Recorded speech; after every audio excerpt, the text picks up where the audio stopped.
नमस्कार दोस्तों, मेरा नाम है सचिन यादव और मैं आपका स्वागत करता हूं सचलक्ष्य ग्रुप के एक और चैनल सचलक्ष्य ग्रुप एकेडमिक में, जहां पर आपको एकेडमिक सब्जेक्ट से रिलेटेड वीडियोस देखने को मिलती रहती हैं। फिलहाल आज की क्लास में हम बात करेंगे क्लास 10th की एनसीईआरटी की बुक का साइंस का चैप्टर 4 जिसका नाम है कार्बन एंड इट्स कंपाउंड्स। और इंट्रोडक्शन सबसे पहले मैं आपको इस चैप्टर का दे देना चाहूंगा। बोला था element carbon is non metal. जो एलिमेंट है कार्बन वो एक नॉन मेटल है और इसका जो सिंबल है वो सी है। ठीक है, इससे पहले मैंने आपको पिछली वीडियो में जो चैप्टर 3 की वीडियो थी उसमें मैंने आपको metal, non metal, carbon compounds और एलॉय जैसी चीजें समझाई थी। तो आई होप कि आपने वो वीडियो देख ली होगी। अगर नहीं देखी है तो आप आई बटन पे क्लिक करके या डिस्क्रिप्शन बॉक्स में चेक कर सकते हैं, उसका लिंक मैं आपको दे दूंगा।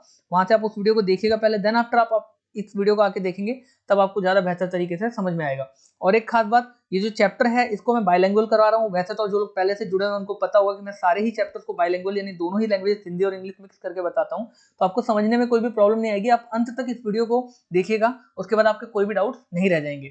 और चलिए अब शुरू कर लेते हैं। इंट्रोडक्शन में सबसे पहले बोला था element carbon is non metal और इसका जो सिंबल है वो सी है।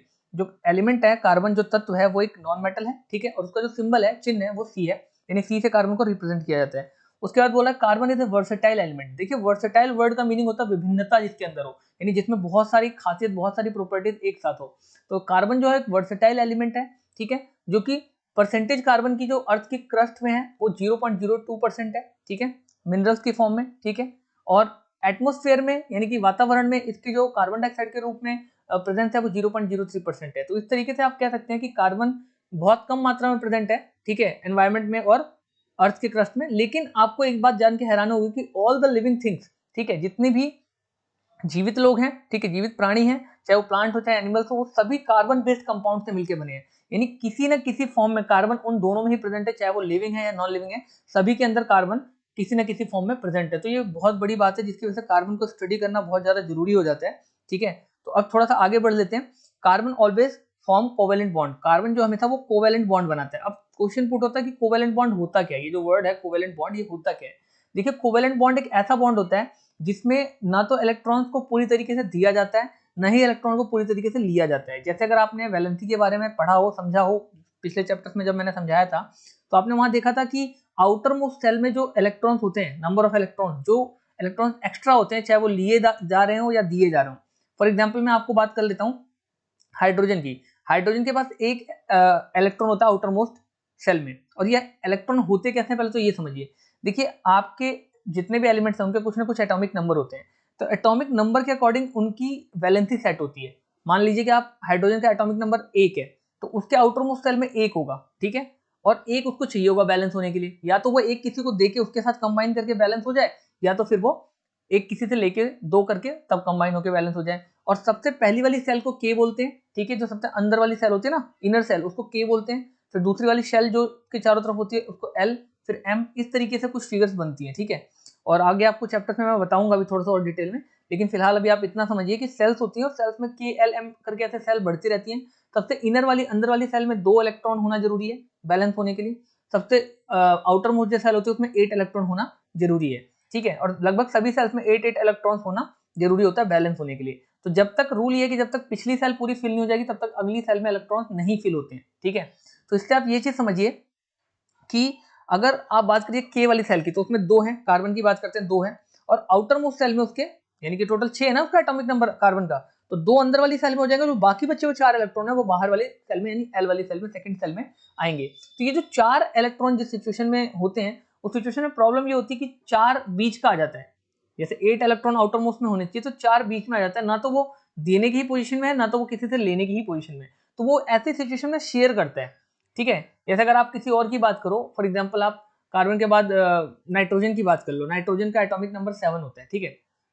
तो जो नाइट्रोजन होता है वो क्या करता है, 7 इलेक्ट्रॉन होता है, तो वो क्या करता है, 2 तो अंदर वाले में रख लेगा, इस वाली केवल सेल में 2 रख लेगा, और जो 5 है ना एक्स्ट्रा, तो 5 होने की वजह से वो 3 उसको चाहिए बैलेंस होने के लिए, 8 चाहिए ना टोटल बैलेंस होने के लिए। तो क्या करेगा, 3 किसी से ले लेगा, ठीक है, 3 किसी से ले लेगा। लेकिन अगर उसके पास 3 होते तो 3 किसी को दे देता। क्यों?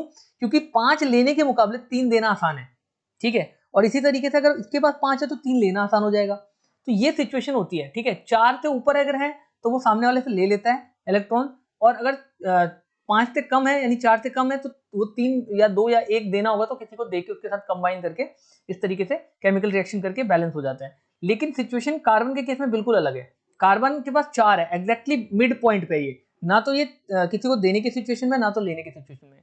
तो इस केस में ये करता है, शेयर करता है इलेक्ट्रॉन्स को। अभी आपको आगे पढ़ने को मिलेगा कि आगे शेयर करता है इलेक्ट्रॉन्स को, इसलिए इसको कोवेलेंट बॉन्ड बोलते हैं। बट फिलहाल आप ये समझिए कि चूंकि ये शेयरिंग करता है, 4 है इसके पास, ना तो वो किसी को 4 दे सकता है, नहीं ले सकता है, क्योंकि उसमें बहुत ज्यादा एनर्जी जाती है।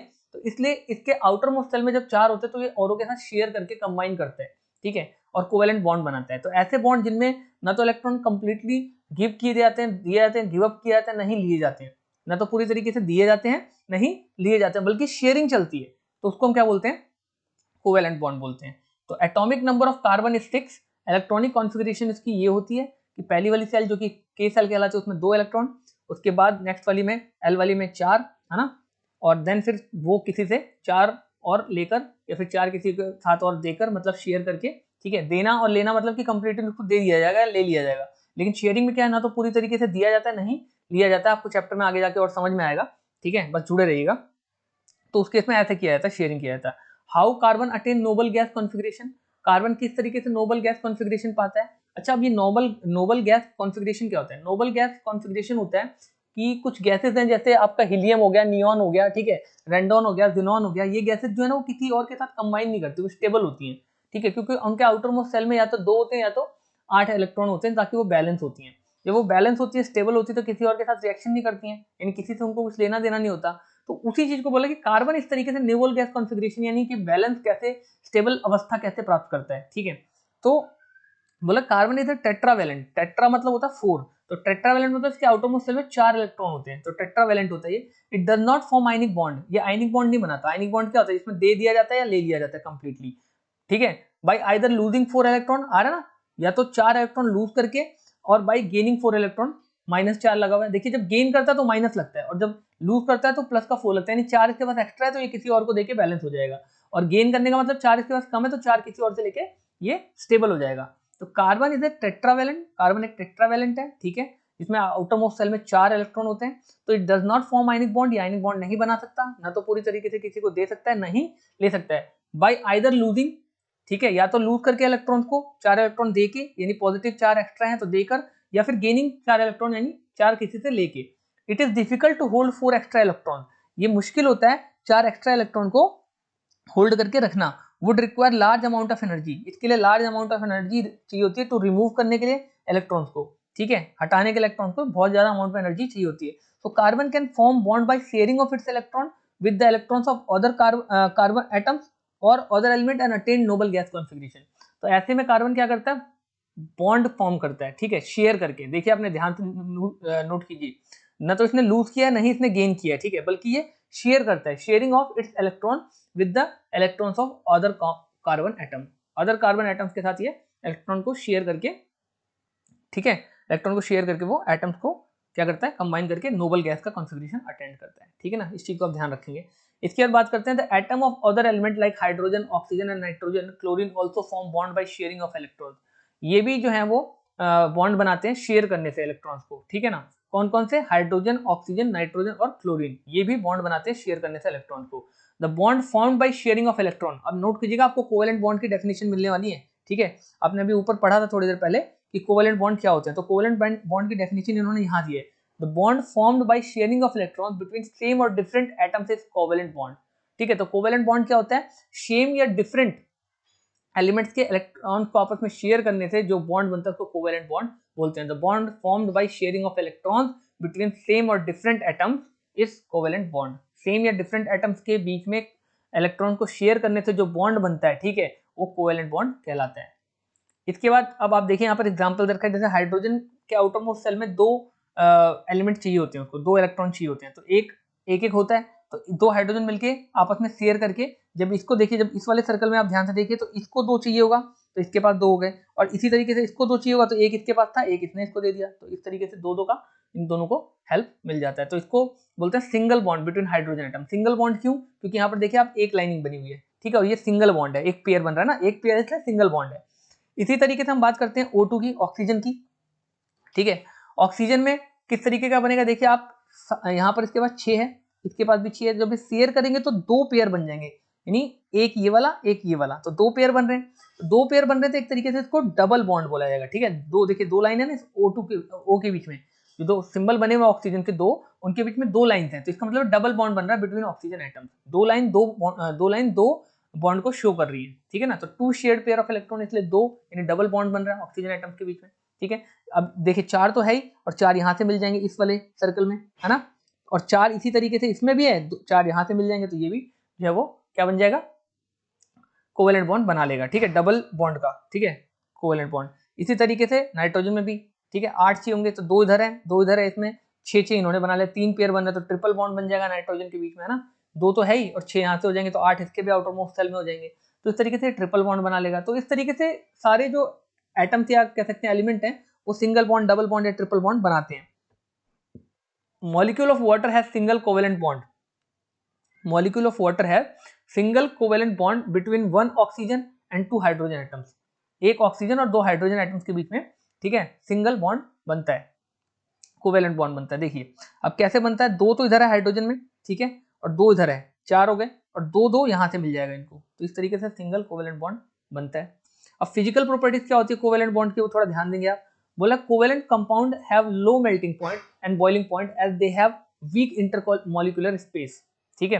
अब ध्यान दीजिएगा, मैंने आपको पहले के चैप्टर्स में पढ़ाया था कि जो एटम्स होते हैं या उनकी जो स्टेट्स वगैरह के बारे में, मैटर अराउंड अस और is matter around us pure वगैरह में, मैंने आपको पढ़ाया था कि जो कोवेलेंट बॉन्ड है, ठीक है, उनके बीच में, जैसे यहाँ पे बता रहा है कि आपको लो मेल्टिंग पॉइंट और लो बॉइलिंग पॉइंट, ऐसा क्यों होता है किसी भी स्टेट ऑफ मैटर में, जो जैसे सॉलिड होते हैं उनके बीच में बहुत ज्यादा तगड़ा इंटरमॉलिक्यूलर बॉन्ड होता है, उनके बीच में स्पेस बहुत कम होता है, तो उनका मॉलिक्यूलर स्पेस बहुत तगड़ा होता है आपस में, ठीक है। मतलब आप कह सकते हो कि इनका मॉलिक्यूलर फोर्स, इंटरमॉलिक्यूलर फोर्स बहुत तगड़ा होता है उनमें, तो तगड़ा होता है इसलिए एनर्जी ज्यादा देनी पड़ती है, तो इसलिए उनका जो मेल्टिंग पॉइंट होता है वो भी हाई होता है और बॉइलिंग पॉइंट भी हाई होता है।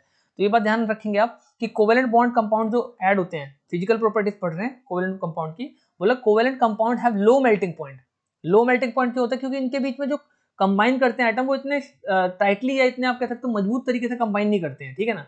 तो इसलिए इनका लो मेल्टिंग पॉइंट होता है, थोड़ा सा ही हिट देते ही आपस में बिखर जाते हैं, टूट जाते हैं, ठीक है, इनका बॉन्ड आपस में ब्रेक डाउन हो जाता है। तो low melting and low boiling point होता है, as they have weak intermolecular space, ठीक है, वीक इंटरमॉलिक्यूलर फोर्स, उनके बीच में वो जो बॉन्ड बनता है, उन बॉन्ड्स के बीच में जो इंटरमॉलिक्यूलर फोर्स होता है वो बहुत कम होता है, जो कि सॉलिड में बहुत ज्यादा होता है, लिक्विड में कंपेरेटिवली सॉलिड से थोड़ा कम होता है, और गैसेस में सबसे कम होता है। इसलिए क्या होता है कि जब वो आपस में कंबाइन करते हैं ना, तो सॉलिड को ब्रेक डाउन करना काफी मुश्किल होता है, उसके लिए काफी हीट चाहिए होती है, लिक्विड को उसके मुकाबले थोड़ा कम, और गैसेस में तो बहुत ज्यादा इंटरमॉलिक्यूलर स्पेस या आप कह सकते हैं फोर्स होता है, तो वो बहुत आसानी से ब्रेक डाउन हो जाते हैं, ठीक है। तो कोवेलेंट कंपाउंड होता है उनका लो मेल्टिंग पॉइंट और लो बॉइलिंग पॉइंट होता है। They are generally poor conductor of electricity, ये जो होते हैं पुअर कंडक्टर होते हैं इलेक्ट्रिसिटी के, as electrons are shared between atoms and no charge particles are formed, ठीक है। जैसा कि इलेक्ट्रॉन जो है वो जनरली पुअर कंडक्टर होते हैं इलेक्ट्रिसिटी के, और as electrons are shared between atoms no charge particles are formed, कोई भी चार्ज पार्टिकल फॉर्म नहीं होते हैं, ठीक है ना। They are generally poor conductor of electricity, electricity के पुअर कंडक्टर होते हैं, यानी अच्छी तरीके से इलेक्ट्रिसिटी इनमें से पास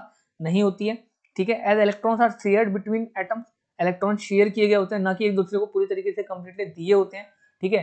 तो आप इस तरीके को ऐसे समझ सकते हैं कि पूरी तरीके से देना मतलब एक तरीके से आपने घर खरीद लिया है, और अगर आपने शेयर किया मतलब आपने कहीं ना कहीं रेंट पे आप रह रहे हो, शेयर कर रहे हो, ठीक है, मकान मालिक के साथ, तो उसमें उतनी स्ट्रांग आप कह सकते हो बॉन्डिंग नहीं होती, या उस घर में हर तरीके से अपना डिसीजन नहीं ले सकते आप। तो इसी तरीके से आप समझ सकते हैं they are generally poor conductor of electricity, poor conductor electricity होते हैं क्योंकि इलेक्ट्रॉन शेयर किए होते हैं between atom and no charge particles are form, कोई भी चार्ज पार्टिकल इसमें बनता नहीं है, ठीक है ना।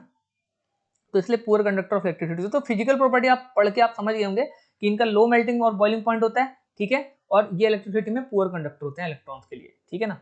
और वर्सेटाइल नेचर ऑफ कार्बन की बात कर लेते हैं। द टू कैरेक्टरिस्टिक्स और properties of carbon element which lead to the formation of large number of compound, जो 2 प्रॉपर्टीज हैं जो बहुत ज्यादा जिम्मेदार हैं कार्बन के डिफरेंट डिफरेंट कंपाउंड्स को फॉर्म करने के लिए, लार्ज नंबर ऑफ कंपाउंड बनते हैं ना, कार्बन के बहुत सारे कंपाउंड्स बनते हैं, तो उसके लिए जो जिम्मेदार 2 प्रॉपर्टीज है कार्बन की, वो ये दोनों प्रॉपर्टीज है, एक कैटेनेशन और दूसरा टेट्रावेलेंसी, ठीक है। कैटेनेशन क्या होती है पहले वो पढ़ लेते हैं हम, ठीक है। कैटेनेशन में बोला carbon can link with carbon atom by means of covalent bond to form long chain, ठीक है, कार्बन जो है वो लिंक कर सकता है कार्बन एटम के साथ, जुड़ सकता है, ठीक है, bye means of covalent bond बना के, और बहुत सारी चेन फॉर्म कर सकता है, long chain, branch chain, close ring compound chain, मतलब ये सारी उस स्ट्रक्चर का नाम है, long chain, branch branched chain और लॉन्ग क्लोज रिंग चेन, ये सारा नाम है उस कंपाउंड का, जिस तरह के कंपाउंड में फॉर्म करेगा। आगे फिगर देख के आपको समझ में आएगा किस तरह के कंपाउंड इसने फॉर्म किए हैं। और कार्बन एटम्स में be linked by single, double और ट्रिपल बॉन्ड। कार्बन एटम जो है वो लिंक होते हैं सिंगल बॉन्ड से, डबल बॉन्ड से या ट्रिपल बॉन्ड से, ठीक है ना। अभी देखेंगे हम आगे फिगर्स में भी। टेट्रावैलेंसी भी जिम्मेदार है, जिसकी वजह से बहुत सारे बॉन्ड बना लेता है कार्बन, ठीक है, जिसमें 4 वैलेंस इलेक्ट्रॉन्स होते हैं, जिसकी वजह से carbon can bond up with 4 carbon atoms, monovalent atoms oxygen, nitrogen और सल्फर के साथ भी एक कोवैलेंट बॉन्ड बना पाता है। अब हम बात करते हैं सैचुरेटेड और अनसैचुरेटेड कार्बन कंपाउंड की। Compound made up of hydrogen and carbon are called hydrocarbon. सबसे पहले तो आपको ये समझना है कि हाइड्रोकार्बन क्या होता है, मोस्ट इंपॉर्टेंट है 1 नंबर में।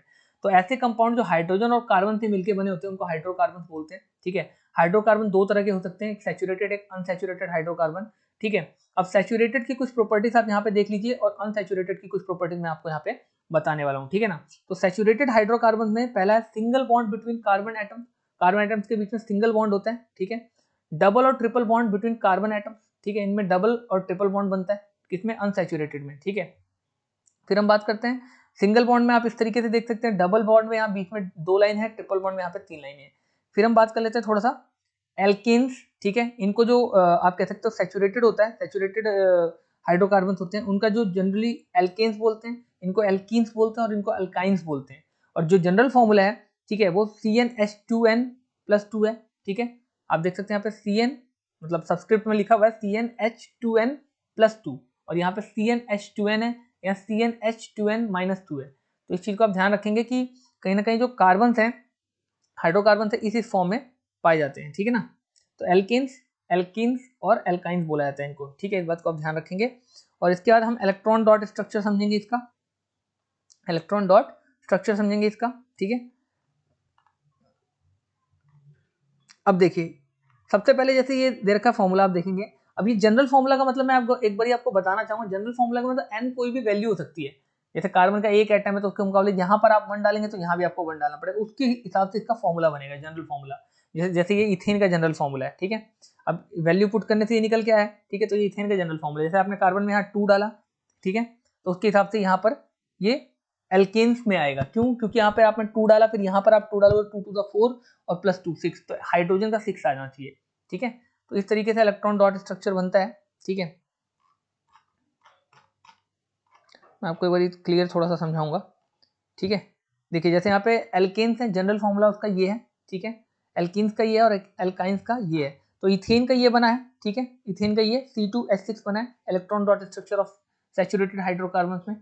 अब आप देखिए ध्यान से, सैचुरेटेड, पहले वर्ड आप समझिए कि सैचुरेटेड वर्ड का मीनिंग क्या होता है। ये जो वर्ड दे रखा है सैचुरेटेड, ठीक है, इसका मतलब क्या होता है। सैचुरेटेड हाइड्रोकार्बन वो होते हैं जो कॉम्प्लेक्स नहीं होते, अनसैचुरेटेड काफी कॉम्प्लेक्स होते हैं। आपको रियल लाइफ एग्जांपल बताता हूँ, जैसे आप घी देखिए, जो आपका खाने वाला घी है जो अच्छी तरीके से पच जाता है, ठीक है, वो सैचुरेटेड हाइड्रोकार्बन है, ठीक है। लेकिन अगर आपका पूजा वाला घी होता है जो अच्छी तरीके से नहीं पचता, जैसे डालडा कह सकते हैं आप, वो अनसैचुरेटेड हाइड्रोकार्बन है, वो काफी कॉम्प्लेक्स होता है, वो ऐसे मेटेरियल से मिलकर बना हुआ था जिसको पचाने में हमें काफी टाइम लगता है, ठीक है।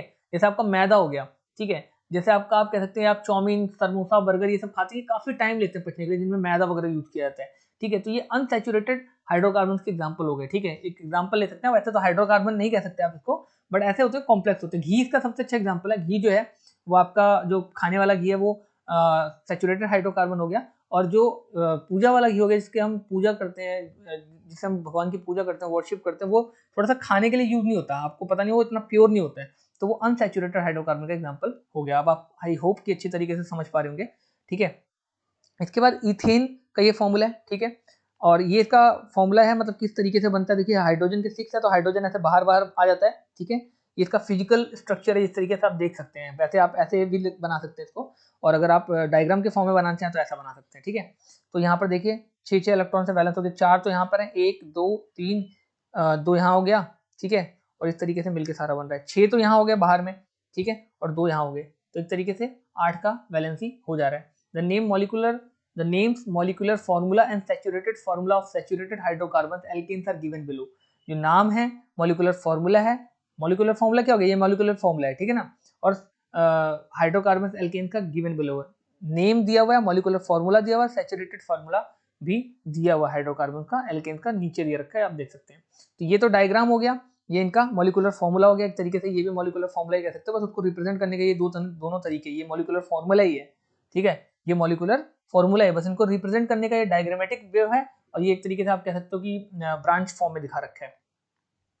तो अब देखिए name of hydrocarbon methane CH4 इसका फॉर्मूला होता है, ठीक है, और ये किस कैटेगरी में आता है ये आप भूलिएगा मत, ये आपका एल्केन्स की कैटेगरी में आएगा, ठीक है ना, तो इस बात को आप थोड़ा सा ध्यान दीजिएगा। किसका दे रखा है, सैचुरेटेड का, ठीक है, एल्केन्स लिखा है ना, सैचुरेटेड हाइड्रोकार्बन का ये दे रखा है मीथेन का, ठीक है। तो मीथेन में अगर हम बात करते हैं हाइड्रोकार्बन की तो CH4 इसका फॉर्मूला होता है, ठीक है, और मोलिकुलर फॉर्मूला रखा है, वैसे इसको मॉलिक्यूलर फॉर्मूला कह सकते हैं, स्ट्रक्चरल फॉर्मूला ये है, ठीक है। तो आपने ऊपर जो अभी तक देखा ये स्ट्रक्चरल फॉर्मूला है, ठीक है, स्ट्रक्चर बनाया हुआ है इसका, ये डायग्रामेटिक व्यू है, और इस तरीके से इसका ये जनरल फॉर्मूला है, ठीक है, मतलब ये इसका मॉलिक्यूलर फॉर्मूला हो गया, ये स्ट्रक्चरल व्यू हो गया, और ये डायग्रामेटिक व्यू हो गया, ठीक है। तो ये मीथेन, ठीक है, CH4 इसका फॉर्मूला और इसका स्ट्रक्चरल फॉर्मूला, इस तरीके से इसका बॉन्ड बनेगा। इथेन का इस तरीके से बनेगा, सामने देख सकते हैं, ये सब चीजें याद रखने वाली हैं, ठीक है। बाकी तो आप जब जनरल फॉर्मूले में इसकी वैल्यू पुट करेंगे, जैसे CH4 मीथेन के लिए, अब आपको पता है ये एल्केन्स है, तो यहाँ आप पुट करेंगे 1, ठीक है, C में 1 पुट करेंगे, तो यहाँ 1 पुट करते ही 2 1 2 और +2 4, तो इस तरीके से C1H4 आ जाएगा, CH4 जिसको मीथेन बोलते हैं, तो आपको पता लग जाएगा, ठीक है ना। तो इस तरीके से फॉर्मुलेस बनते हैं, जनरल फॉर्मुला आपको याद रखना है, उसके बेसिस पे आपको पता होना चाहिए कौन सी चीज हाइड्रोकार्बन में सैचुरेटेड है और कौन सी अनसैचुरेटेड, तो आप जनरल फॉर्मूले की वजह से भी आप इसको निकाल सकते हैं। तो मीथेन ये हो गया, ठीक है, स्ट्रक्चरल फॉर्मूला ये मीथेन का, ठीक है। इथेन का इस तरीके से है, ठीक है, स्ट्रक्चरल फॉर्मूला ऐसा बनेगा, जनरल फॉर्मूला आप देख रहे हैं मॉलिक्यूलर फॉर्मूला जिसको बोलते हैं वो इस तरीके का है, प्रोपेन का मॉलिक्यूलर फॉर्मूला ये है और स्ट्रक्चरल फॉर्मूला इस तरीके का है, ब्यूटेन का ये है, ठीक है, पेंटेन का ये है, और ये सारी चीजें आपको याद रखनी है, ठीक है स्टूडेंट्स। इसके बाद बात करते हैं electron dot structure of unsaturated hydrocarbon, electron dot structure unsaturated hydrocarbon का, सैचुरेटेड तो हमने पढ़ लिया, अब हम पढ़ेंगे अनसैचुरेटेड, ठीक है। अनसैचुरेटेड में आपका इथेन है, इथाइन है, ठीक है, वो आपने जनरल फॉर्मूला जो पीछे पढ़ा था उसके बेसिस पे आप इसको डिजाइन कर सकते हैं। जनरल फॉर्मूला ये था, ठीक है, ये किसका था अनसैचुरेटेड में, ये तो एल्केन्स का था और ये एल्काइंस का था, ठीक है ना। तो इसको आप ध्यान रखेंगे, डबल बॉन्ड बनाता है, ये ट्रिपल बॉन्ड बनाता है, बस ये इन दोनों में डिफरेंस है।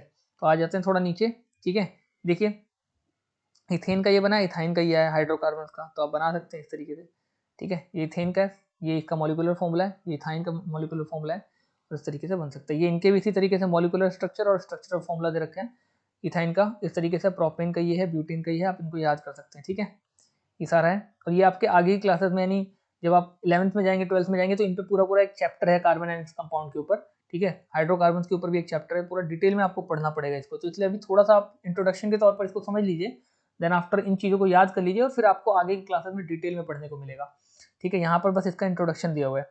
Carbon compounds on the basis of structure, structure के बेसिस पे बात करें तो स्ट्रेट या अनब्रांच्ड चेन बोलते हैं इसको, देखिए सिंगल ब्रांच चल रही है तो इसलिए बोलते हैं स्ट्रेट ब्रांच, क्योंकि सीधी चल रही है, सी वाली कार्बन वाली सीधी चल रही है स्ट्रेट, और ये अनब्रांच्ड है, ठीक है।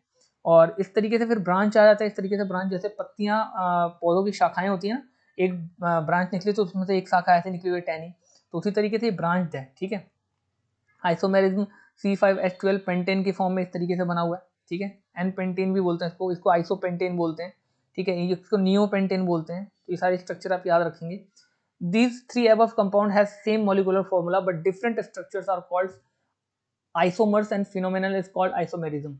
तो इनके जो आप नोट करेंगे, इसका जो फॉर्मूला है वो एक ही है, ठीक है, आप ध्यान रखेंगे पेंटेन का फॉर्मूला तीनों का एक ही है, इसका इसका और इसका फॉर्मूला एक ही है, लेकिन इनका जो स्ट्रक्चर बन रहा है वो अलग है, ये एन पेंटेन की फॉर्म है, ये आइसोपेंटेन है और ये नियोपेंटेन है। तो वही चीज बोला, these three above compound have the same molecular formula, ये जो तीन ऊपर कंपाउंड बने उनका सेम मॉलिक्यूलर फॉर्मूला है। मॉलिक्यूलर फॉर्मूला क्या होता है, ये होता है मॉलिक्यूलर फॉर्मूला C5H12 पेंटेन, ठीक है ना। तो इसका मॉलिक्यूलर फॉर्मूला तो सेम है, लेकिन और पेंटेन मतलब पेंटेन मतलब पेंटा मतलब होता है 5, तो कार्बन के यहाँ 5 आप कह सकते हैं एटम से, इसलिए इसको पेंटेन बोला जा रहा है। लेकिन आप एक बार ध्यान रखिएगा, इसका मॉलिक्यूलर फॉर्मूला C5H12 तीनों का सेम है, इसका इसका और इसका तीनों का सेम है, नियोपेंटेन का, आइसोपेंटेन का और एन पेंटेन का सेम है मॉलिक्यूलर फॉर्मूला, लेकिन इनका जो स्ट्रक्चरल फॉर्मेट है, आप देखिए स्ट्रक्चर जो बना वो अलग अलग बना हुआ है, ठीक है। इसको एन पेंटेन बोलते हैं, इसको आइसोपेंटेन बोलते हैं और इसको नियोपेंटेन बोलते हैं। तो बोला these three above compound has the same molecular formula but different structures are called isomers and phenomenon. इस प्रोसेस को, ये जो क्रिया है, इसको बोलते हैं स्ट्रक्चरल आइसोमेरिज्म, ठीक है, इसको स्ट्रक्चरल आइसोमेरिज्म बोला जाता है। ये जो प्रक्रिया है, ये जो मेथड है, ठीक है, ये जो क्रिया है, जिस तरीके से ये काम हो रहा है, ठीक है, ये जो पूरी प्रोसेस है, इसको हम, इस फिनोमेना को हम क्या बोलते हैं, आइसोमेरिज्म बोलते हैं, ठीक है ना। और स्ट्रक्चर को क्या बोलते हैं, आइसोमर्स बोलते हैं, इस स्ट्रक्चर को आइसोमर्स बोलेंगे आप, ठीक है। अब साइक्लिक देखिए आप, साइक्लिक कैसा होता है, साइक्लिक में इस तरीके से साइक्लिक सैचुरेटेड, साइक्लिक अनसैचुरेटेड, ठीक है। इसमें हेक्सेन बनेगा, हेक्सेन क्योंकि हेक्सा मतलब 6 होता है, तो कार्बन के 6 एटम है, इसलिए हेक्सेन, ठीक है। और यहाँ बेंजेन बोला जा रहा है इसको, ठीक है, C6 है, H6 है, और C6 है, H12 है यहाँ हेक्सेन में, ठीक है ना। इसमें सिंगल बॉन्ड बन रहा है, इसमें कहीं ना कहीं डबल बॉन्ड बन रहा है, ठीक है, तो ध्यान रखिएगा आप इस चीज को, इसका भी स्ट्रक्चर याद करेंगे। अब बात करें फंक्शनल ग्रुप क्या होता है, बोला इन हाइड्रोकार्बन चेन वन और more hydrogen atoms is represented by other items in accordance with the their valencies, these are hetero atoms. Hetero word का मतलब ही होता है डिफरेंट, तो जिसमें डिफरेंट डिफरेंट एटम्स होंगे, देखिए ध्यान से नोट कीजिएगा फिर से, फंक्शनल ग्रुप के अंदर बता रहा है इन हाइड्रोकार्बन चेन वन और more hydrogen atom is replaced by other atoms in accordance with their valencies. Valency के अनुसार हाइड्रोकार्बन के आप कह सकते हो हाइड्रोकार्बन के चेन में एक या दो हाइड्रोजन एटम को रिप्लेस कर दिया जाता है किसी और एटम्स के साथ, ठीक है। इन हाइड्रोकार्बन चेन वन और more hydrogen atom is replaced, एक या एक से ज्यादा हाइड्रोजन एटम को रिप्लेस कर दिया जाता है बाय अदर एटम्स, किसी और एटम से, अकॉर्डिंग विद देयर वैलेंसी, उनकी वैलेंसी के हिसाब से। These are called hetero atom, इनको क्या बोला जाता है, हेट्रो एटम बोला जाता है, ठीक है ना। दीज हेट्रो एटम्स और ग्रुप ऑफ एटम्स, ये हेट्रो एटम या फिर ग्रुप ऑफ एटम जो कि कार्बन और कंपाउंड, ठीक है, दीज हेट्रो एटम्स और group of atom which make carbon compound reactive and decides its properties are called functional group, ठीक है। ऐसे हेट्रो एटम को, ठीक है, ग्रुप को जो कि कार्बन के कंपाउंड बनाते हैं, रिएक्टिव होते हैं और डिसाइड करते हैं प्रॉपर्टीज, ठीक है, उनको फंक्शनल ग्रुप कहते हैं, ठीक है। पहले तो आपको ये समझना है हेट्रो एटम क्या होते हैं। देखिए मैं आपको बार बार बोल रहा हूँ कि डिफरेंट एटम जो होते हैं उनको हेट्रो बोलता है। हेट्रो वर्ड का मतलब होता है डिफरेंट, तो हेट्रो एटम मतलब डिफरेंट डिफरेंट एटम्स। तो हाइड्रोकार्बन के चेन में जो कंपाउंड बनते हैं उनमें अगर हाइड्रोजन को रिप्लेस कर दिया जाता है किसी दूसरे एलिमेंट के साथ, किसी दूसरे एटम के साथ, उनकी वैलेंसी के अनुसार, तो उसको हेट्रो एटम बोला जाता है, ठीक है। और दीज हेट्रो एटम जो होते हैं, ये जो हेट्रो एटम होता है वो ग्रुप ऑफ एटम्स होते हैं, ठीक है, कुछ एटम्स का ग्रुप होता है जो कि कार्बन को, ठीक है, कार्बन के कंपाउंड की रिएक्टिविटी और उसकी प्रॉपर्टीज को डिसाइड करते हैं, इसी के लिए इनको फंक्शनल ग्रुप भी बोला जाता है, ठीक है ना। तो जैसे हेट्रो एटम कौन से हैं, क्लोरीन और ब्रोमीन, तो ये हेलो या क्लोरो या ब्रोमो के नाम से जाना जाता है फंक्शनल ग्रुप में, ठीक है, क्लोरो या ब्रोमो के नाम से जाना जाता है। फॉर्मूला ऑफ फंक्शनल ग्रुप, ठीक है, Cl Br और I। और ऑक्सीजन में अल्कोहल, एल्ड्राइल, ये सारी चीजें होती हैं, ठीक है। तो ये फंक्शनल ग्रुप है, ठीक है, ये फंक्शनल ग्रुप है और ये इनका फॉर्मूला होगा, आप नोट डाउन करेंगे। ऑक्सीजन में ये तीनों बनते हैं, कार्बोनिक एसिड का ऐसा बनेगा, ये H है, OH है, ध्यान रखेंगे आप, ये OH है, ठीक है, ध्यान रखेंगे, OII नहीं है, OH है ये। और डबल बॉन्ड में एल्कीन्स ग्रुप के अंदर इस तरीके से, ठीक है, डबल लाइन है तो डबल बॉन्ड, और ट्रिपल बॉन्ड के अंदर एल्कीन्स ग्रुप के अंदर इस तरीके से ट्रिपल बॉन्ड। अब बात करते हैं होमोलोगस सीरीज क्या होती है। It is the series of compound in which the same some functional group substituted for the hydrogen in the carbon chain. बोला ये एक सीरीज होता है कंपाउंड का जो कि सम फंक्शनल ग्रुप, जिसमें कुछ फंक्शनल ग्रुप जो होते हैं वो सब्स्टिट्यूट कर देते हैं for the hydrogen in the carbon chain, ठीक है।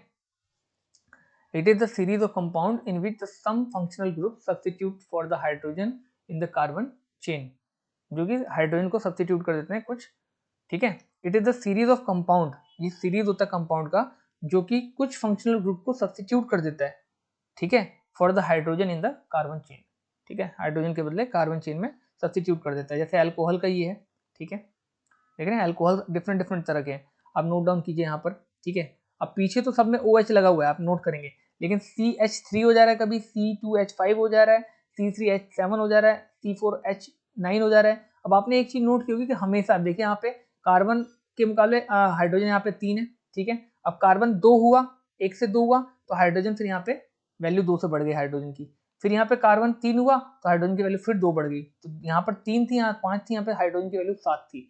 तो इस तरीके से रिप्लेस होते रहते हैं, हाइड्रोजन की संख्या बढ़ती रहती है, इसी को हम क्या बोलते हैं, हाइड्रोजन कार्बन चेन बोलते हैं। और होमोलोगस सीरीज के अंदर इसको पढ़ना है हमको, एक बार फिर से समझा देता हूँ। It is series of compound, ये कंपाउंड की सीरीज होती है जिसमें कुछ फंक्शनल ग्रुप सब्स्टिट्यूट कर देते हैं हाइड्रोजन को कार्बन की चेन के अंदर, ठीक है, हाइड्रोजन को सब्स्टिट्यूट कर देते हैं। जैसे हाइड्रोजन में अल्कोहल्स हैं सारे, ये सारे अल्कोहल्स हैं, लेकिन हाइड्रोजन की वैल्यू तो आप देखिए बढ़ती जा रही है, ठीक है, कार्बन जैसे जैसे बदल रहा है वैसे वैसे हाइड्रोजन का भी मॉलिक्यूल की वैल्यू बदलती जा रही है। यहाँ पर हाइड्रोजन 3 था, यहाँ 5 था, यहाँ पे 7 था, यहाँ पे 9 हो जा रहा है।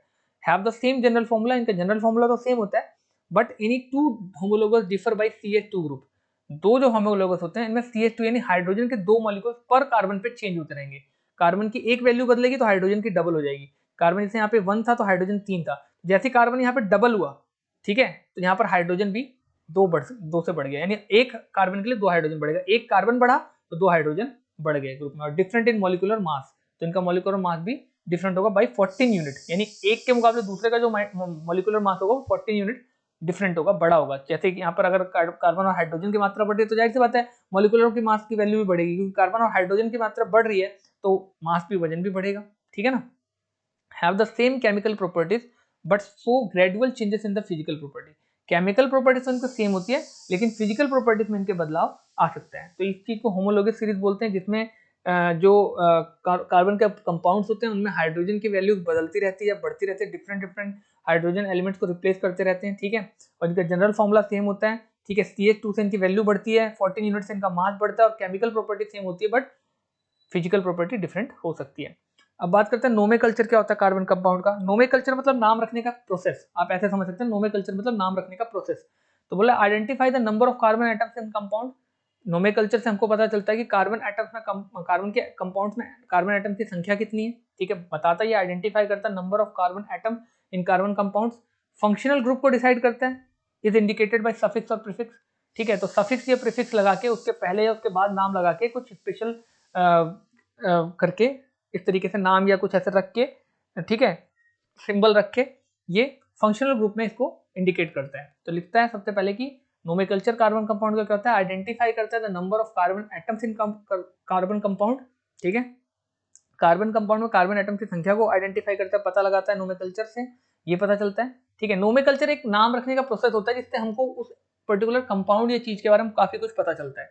तो आप पहला ऐसे समझिए कि नोमेकल्चर कार्बन कंपाउंड के नाम रखने का एक प्रोसेस है, या ये चीज आइडेंटिफाई करती है number of carbon atoms in compound, और फंक्शनल ग्रुप भी डिसाइड करता है ये सफिक्स या प्रीफिक्स लगा के, ठीक है। ये कुछ एग्जांपल हैं, आप देखेंगे। हेलोजन ग्रुप में आपका प्रीफिक्स लगता है क्लोरो, ब्रोमो या आयोडो, ठीक है, ये लोग क्लोरो, ब्रोमो या आयोडो, इसका प्रीफिक्स यानी नाम से पहले लगता है, ये इसका एग्जांपल्स हैं, क्लोरोप्रोपेन, ठीक है, ये प्रोपेनॉल है, ठीक है, सफिक्स ओल लगता है, सफिक्स यानी बाद में लगता है, ओल देखिए लास्ट में ओल लगा हुआ है, ठीक है। हाइड्रोहाइन सफिक्स एल लगता है, लास्ट में एल लगा है, सफिक्स 1 लगता है तो लास्ट में 1 लगा है, प्रोपेनॉन, ठीक है। सफिक्स आयोइक लगता है तो प्रोपेनोइक एसिड लगा हुआ है ना, सफिक्स लास्ट में ENE लगता है तो प्रोपेन लगता है। तो इस तरीके से ये सारी चीजें हैं, ठीक है। सफिक्स YNE लगता है तो प्रोपेयाइन लगा हुआ है, ठीक है। Chemical properties of carbon compound, carbon compound की प्रॉपर्टीज की बात कर लेते हैं, ठीक है। कंबशन, ज्वलनशील, ठीक है। तो जब ये कार्बन के जो कंपाउंड है वो जलते हैं ऑक्सीजन के प्रेजेंस में, तो कंबशन यानी जब जलते हैं तो हीट और लाइट प्रोड्यूस करते हैं, ठीक है। Carbon and its compound are used as fuels, carbon और इसके कंपाउंड्स फ्यूल के तौर पे यूज करते हैं, और जब ये जलते हैं एयर में तो लॉट ऑफ एनर्जी प्रोड्यूस करते हैं, heat energy. Saturated hydrocarbon generally burn in air with blue and non sooty flame, जो सैचुरेटेड हाइड्रोकार्बन होते हैं जनरली ब्लू कलर की लाइट में और नॉन सूटिव फ्लेम के रूप में जलते हैं। अनसैचुरेटेड हाइड्रोकार्बन एयर में जलते हैं येलो लाइट के साथ, सूटिव फ्लेम के साथ, और because the percentage of carbon is higher than saturated carbon which does not get completely oxidised in air, जो कि इसमें जो हाइड्रोकार्बन का जो प्रेजेंस होता है, मात्रा होती है, वो बहुत ज़्यादा होती है। मतलब इसमें जो आप एक तरीके से कह सकते हैं कि परसेंटेज कार्बन की बहुत ज़्यादा होती है अनसैचुरेटेड हाइड्रोकार्बन में सैचुरेटेड हाइड्रोकार्बन के मुकाबले, और इसी तरीके से ये बहुत तेजी से विग्रसली जलते हैं और कंप्लीटली पूरी तरीके से ऑक्सीडाइज नहीं होते, पूरी तरीके से जल के ये खत्म नहीं होते हैं, ठीक है। कंप्लीटली ऑक्सीडाइज ये नहीं होते, कंप्लीटली थोड़े से कॉम्प्लेक्स होते हैं इसलिए। और ऑक्सीडेशन की बात करते हैं तो alcohol can be converted to carbolic acid in the presence of oxidising agent. तो अल्कोहल जो है, ठीक है, अल्कोहल जो है वो कन्वर्ट किया जा सकता है कार्बोलिक एसिड्स के फॉर्म में ऑक्सीडाइजिंग एजेंट के रूप में। एल्कीन्स KMnO4 पोटेशियम परमैंगनेट और एसिडिक पोटेशियम डाइक्लोरोमेट, ठीक है। तो अल्कोहल जो है वो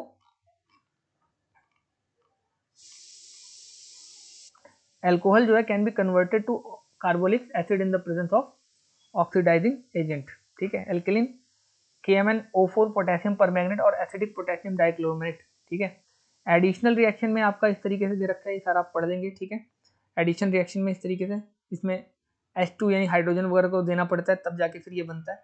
unsaturated hydrocarbon add hydrogen in the presence of catalyst palladium और निकल, ठीक है। पैलेडियम या निकल के कैटलिस्ट क्या होता है पहले तो ये समझिए आप। कैटलिस्ट ऐसे धातु या ऐसे पदार्थ होते हैं जिनको डालने से रिएक्शन और तेजी से होता है, या रिएक्शन करवाने में ये हेल्प करवाते हैं। मैंने आपको पहले भी पढ़ाया था पिछले चैप्टर्स में, अगर आपने वीडियो देखी होगी तो आपको क्लियर होगा, ठीक है। तो अनसैचुरेटेड हाइड्रोकार्बन जो होते हैं वो ऐड करते हैं हाइड्रोजन को, ठीक है, इन the presence of catalyst, hydrogen को ऐड करते हैं, ठीक है, निकल या पैलेडियम के प्रेजेंस में, ठीक है। Vegetable oil are converted into vegetable ghee, vegetable oil vegetable ghee में कन्वर्ट हो जाता है using this process. It is also called hydrogenation of the vegetable oil, इसको हाइड्रोजनेशन भी बोला जाता है वेजिटेबल ऑयल्स का, ठीक है। तो ये बात भी नोट रखने वाली है, एक नंबर में मोस्ट इंपॉर्टेंट क्वेश्चन है। सब्स्टिट्यूशन रिएक्शन क्या होता है, जैसे CH4 मीथेन है और क्लोरीन है, यहाँ पे सनलाइट के प्रेजेंस में CH3Cl और हाइड्रोक्लोरिक एसिड प्रोड्यूस करता है, तो ये एक कैसा रिएक्शन हो गया, सब्स्टिट्यूशन रिएक्शन हो गया, ठीक है। Important carbon compound ethanol and ethanoic acid, physical properties of ethanol, colourless होता है, प्लेजेंट स्मेल होती है, बर्निंग टेस्ट होता है इसका, सॉल्युबल होता है वाटर के अंदर, ये सारी प्रॉपर्टीज आपको याद रखनी है। वोलेटाइल लिक्विड होता है, ठीक है, विथ लो बॉइलिंग पॉइंट, ठीक है, ऑफ 351 केल्विन, न्यूट्रल कंपाउंड होता है ये, ठीक है, यानी रिएक्शन नहीं करता किसी से। केमिकल प्रॉपर्टीज कैसी है इसकी, रिएक्शन विद सोडियम, ठीक है, सोडियम इथेनॉइक बनाता है और हाइड्रोजन गैस प्रोड्यूस करता है। आप this reaction is used as test for ethanol by evolution of hydrogen gas burn with pop up sound, ठीक है, यानी हाइड्रोजन गैस की प्रेजेंट आप चेक कर सकते हो, ठीक है, पॉप अप साउंड के साथ सोडियम के साथ रिएक्शन करता है, ठीक है। This reaction is used as test for ethanol by evolution of hydrogen gas.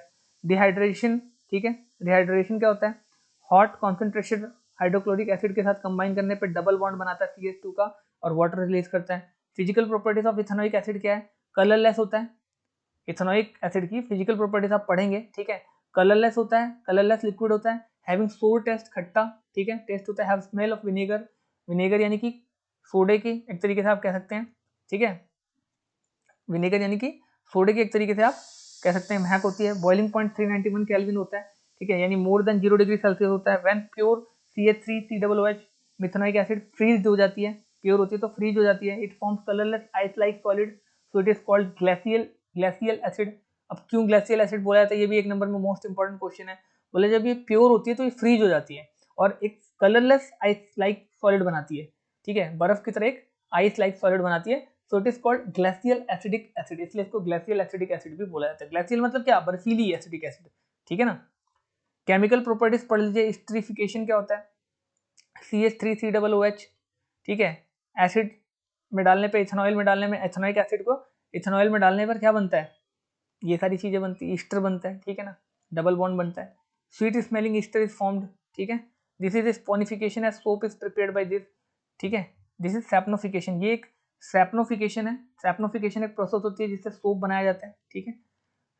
Reaction with base, base के साथ रिएक्शन करने पे ये आप कह सकते हो सॉलिड एसिटेट बनाता है, ठीक है। Reaction with carbonates and hydrogen carbonates के साथ मिलने पर ये इस तरीके से आप देखेंगे, वाटर प्रोड्यूस करता है, कार्बन डाइऑक्साइड प्रोड्यूस करता है, सोडियम एसिटेट प्रोड्यूस करता है, ठीक है। सोप और डिटर्जेंट के बारे में पढ़ लेते हैं, इंपॉर्टेंट है थोड़ा सा, ठीक है। सोप इज सोडियम और potassium salt of long chain, जो सोप होता है वो सोडियम या पोटेशियम की लॉन्ग चेन होती है कार्बोलिक एसिड्स की, एग्जाम्पल के लिए C17H35COONA+, ठीक है। Soap are effective only in soft water, most important है, सोप जो होते हैं, साबुन जो होते हैं, केवल वो सॉफ्ट वाटर मीठे पानी में ही इफेक्टिव होते हैं, जबकि डिटर्जेंट जो होते हैं आर अमोनियम और sulphate salt of long chain of carbolic acids, ठीक है। एसिड्स डिटर्जेंट्स आर अमोनियम और सल्फेट सॉल्ट, डिटर्जेंट जो होते हैं जबकि वो अमोनियम या सल्फेटनेट के सॉल्ट होते हैं जो कि लॉन्ग चेन के कार्बोलिक एसिड्स के बने होते हैं। और detergent are effective both in hard and soft water, detergent washing powder Nirma पढ़ा होगा आपने, ये दोनों में इफेक्टिव होता है, हार्ड वाटर में भी और सॉफ्ट वाटर में भी। सोप के जो मॉलिक्यूल्स हैं वो आयनिक या हाइड्रोफिलिक पार्ट होते हैं, ठीक है, सोप के जो मॉलिक्यूल हैं वो आयनिक या हाइड्रोफिलिक पार्ट होते हैं इसके, और लॉन्ग हाइड्रोकार्बन चेन्स होते हैं, हाइड्रोफोबिक पार्ट बोलते हैं इसको, ठीक है ना। हाइड्रोफोबिक एंड होता है इनका इस तरीके से जिगजैग, और हाइड्रोफिलिक एंड ऐसा होता है जिसमें ये एरोनाइट टाइप दिखाई पड़ रहा है आपको। स्ट्रक्चर ऑफ सोप मॉलिक्यूल, ठीक है, तो ये सोप मॉलिक्यूल का पीछे का बैक साइड ऐसा होता है और आगे का फ्रंट ऐसा होता है सीधा, ठीक है, एरो टाइप, तो इसको आप पढ़ लेंगे।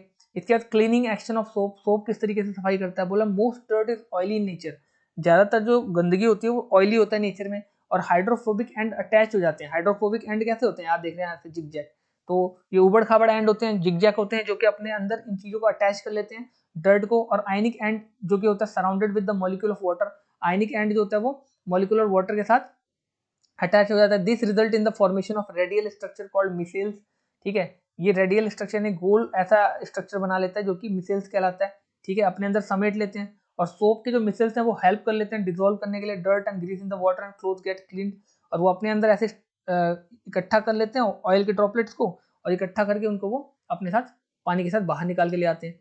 तो the magnesium and the calcium salt present in hard water react with soap molecule to form insoluble product called scum।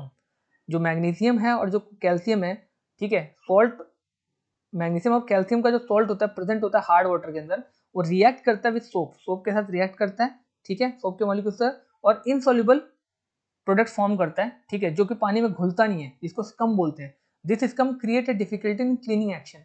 ये जो स्कम है वो क्लीनिंग एक्शन में डिफिकल्टी क्रिएट करता है। बाय यूज ऑफ डिटर्जेंट, ठीक है, डिटर्जेंट पाउडर के यूज के साथ इनसॉल्युबल स्कम को हम फॉर्म नहीं होने देते हैं, ठीक है, हार्ड वाटर में भी, और द क्लोथ है उस तरीके से साफ हो जाता है। तो जो स्कम है उसको ये बनने ही नहीं देता डिटर्जेंट पाउडर, जो कि हमको सफाई करने में रोकते हैं, तो ये उनको बनने ही नहीं देता, ठीक है, सॉल्ट वाटर में भी, या आप कह सकते हैं हार्ड वाटर में, और जो कपड़े हमारे इस तरीके से साफ हो जाते हैं। क्योंकि मैग्नीशियम और कैल्शियम सॉल्ट के प्रेजेंट में हार्ड वाटर में सोप जो है मॉलिक्यूल फॉर्म तो कर लेता है, और ऐसे मॉलिक्यूल फॉर्म कर लेता है डर्ट के साथ जो कि पानी में घुलते नहीं है, ठीक है, पानी से अलग हो जाते हैं, ठीक है, लेकिन स्कम जो है वो इसको साफ करने में प्रॉब्लम क्रिएट करता है, ठीक है, स्कम क्रिएट डिफिकल्टी, स्कम जो है डिफिकल्टी क्रिएट करता है। अब इस डिफिकल्टी को जो है वो क्या करता है, डिटर्जेंट पाउडर दूर कर देता है, और पानी में तो ये चीज़ घुलती है ही नहीं, तो पानी से सीधे बाहर आ जाते हैं और कपड़े जो है वो साफ हो जाते हैं। तो यहाँ पे आपका चैप्टर बेसिकली खत्म होता है, ठीक है। आई होप वीडियो थोड़ी लंबी हो गई बट आपको पसंद आएगी। मिलते हैं नेक्स्ट वीडियो में, till then take care, have a good day. अगर आप चैनल पर नए हैं और वीडियो आपको पसंद आई है तो सब्सक्राइब किए बिना मत जाइएगा। और एक बात और बोलना चाहूँगा, जब तक आप पिछली वीडियोस को नहीं देखेंगे इस चैप्टर से रिलेटेड, तब तक आपको ये चैप्टर काफ़ी हद तक समझ में नहीं आएगा, क्योंकि काफ़ी कॉम्प्लिकेटेड चैप्टर है। तो ये वीडियो अपने दोस्तों के साथ भी शेयर कीजिएगा, कमेंट कीजिएगा कोई डाउट है तो, और अगर चैनल पर नए हैं तो सब्सक्राइब किए बिना मत जाइएगा। मिलते हैं नेक्स्ट वीडियो में, till then take care, have a good day, bye.